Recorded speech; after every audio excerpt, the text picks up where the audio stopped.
Hey, how you guys doing? I'm Andre, and welcome back to the Ghostfly Podcast. If you're new to this channel, go ahead and subscribe. It won't hurt a thing. And all you returners, welcome back. On with the show.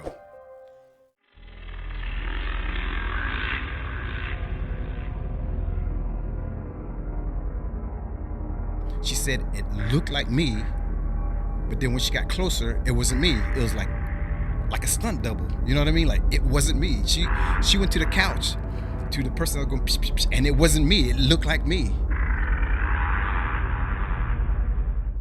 Okay, well, let's jump right into it. This story right here is predominantly about something that happened to my wife. All right. Uh, these circumstances are really weird. What happens? So you guys pay attention. Here we go. Um, so as you know, like in the other episodes, I told you guys we do have like a young, large family. There's seven of us all together, five kids, and with all the kids being around and everything like that, certain signals I used to give to my wife to get her attention because as you guys out there probably have kids, you already know everything you say to your significant other, the kids already what ear hustling, right? They're always like in your business. Like if you say something, the kids are right there, like every detail, which is good though. That's why you gotta be right in front of your kids. Tell them the right things.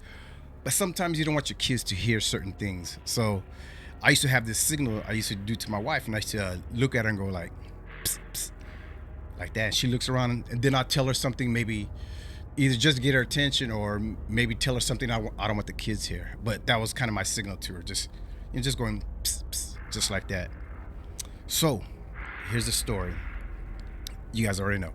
Okay, so at this time, I had a full time job, and I woke up in the mornings, and I had a nighttime job, afterwards. So I had a full time job, just said that, and a part time at night.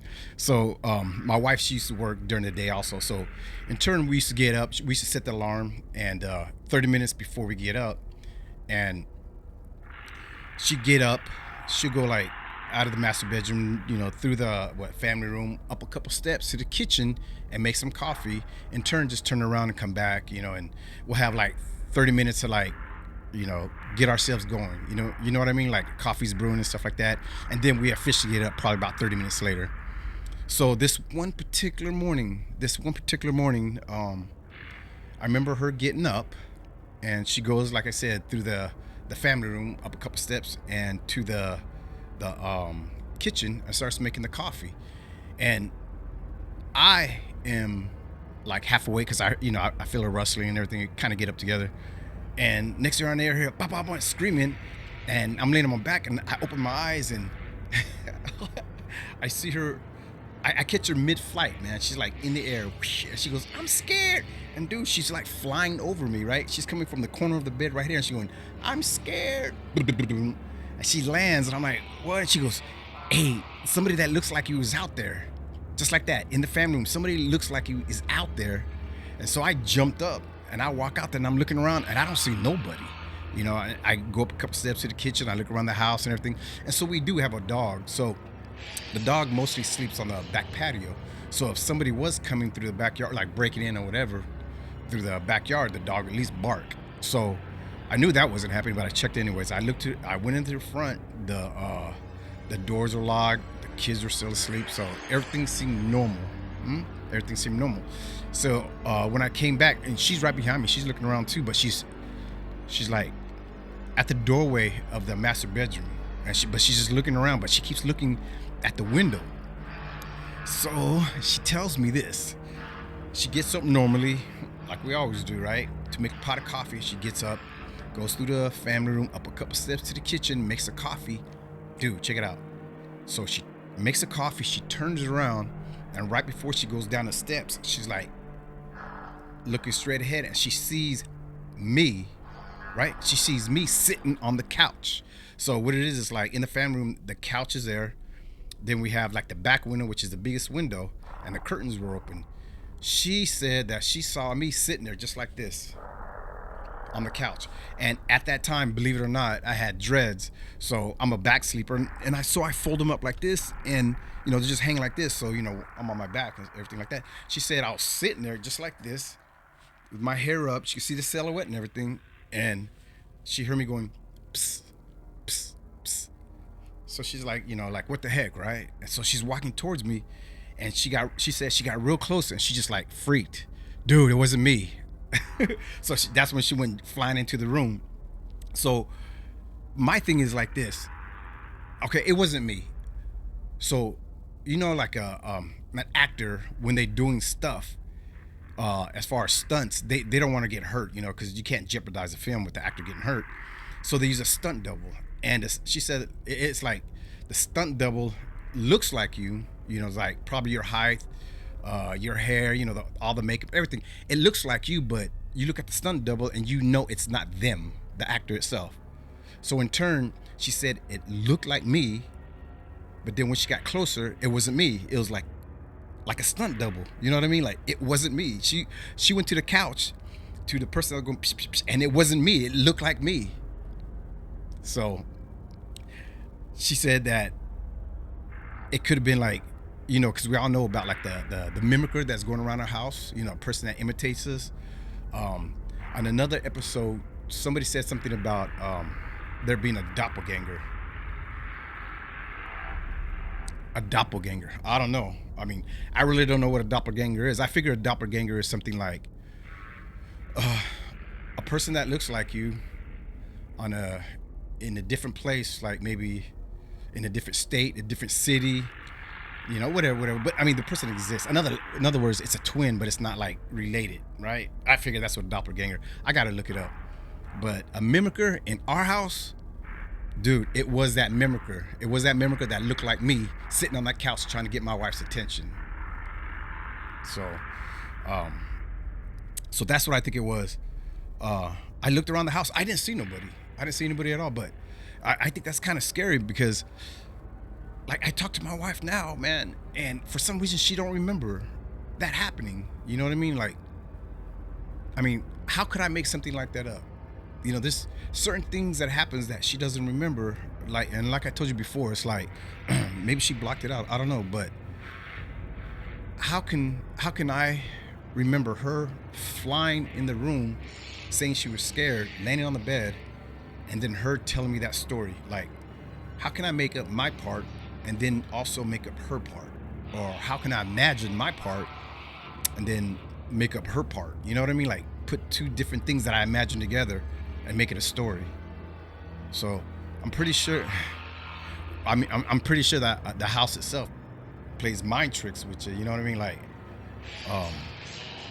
the longer you're in that house, I guess you don't know if it's like you lucid dreaming or if it's real. But man, I'm not lying, dude. I know what happened. I know because it was the whole routine. We get up in the morning, the alarm hits. She goes up there and makes coffee, comes back to bed, and then we wake up together. Within that 30 minutes, we'll both rise and shine. And at that time, it was just a normal morning. She went to go make the coffee, and she came flying back in the room. I mean, dude, I'm laying on my back, man, and I hear her screaming. And when I open my eyes, she's mid-flight, bro.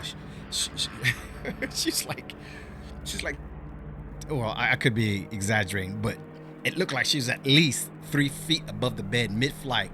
Yeah, she was flying, man. Like she was flying, like from the corner of the bed, flying. I don't mean to laugh, but if you can imagine something like that's a sight to see, man. It's a trip. I could be exaggerating. She's probably 2 feet. But anyways, so yeah, that's it. So that was like one of her last experiences was that mimicker sitting there looking like me. And like I told you before, man, that's kind of scary, especially if they're acting like you. So check this out. So what if the mimicker looked like one of us and draws our attention to go to a certain place in the house to get hurt? You know what I'm saying? Like, what if a mimicker told us, hey, come here, like follow me or something like that, and then goes down the steps but tells you to look somewhere else and you fall down the steps to get hurt? Or trip over something. What if a mimicker like draw our attention to go somewhere to have us trip and fall to get hurt? One of the family members, that is.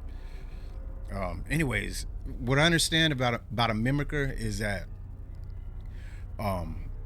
if a thing's spending that much energy trying to look like one of you guys that's in the family, that's in the household, trying to look like that, it's not a good thing, because it doesn't want to really show its face or its identity, or like what it looks like. It's just trying to act like one of you guys, and so that means it's hiding something. And like, what is it hiding? Like, what does it really look like? Like, is it like a demon, one of the ghosts, a spirit? Like, what is it, right? And I know it's not our imagination, because like this is like the third time, the third time that the mimicker appeared as one of us. And like I said, it looked like one of my boys, then it looked like my wife when she was pregnant, and now here it is looking like me.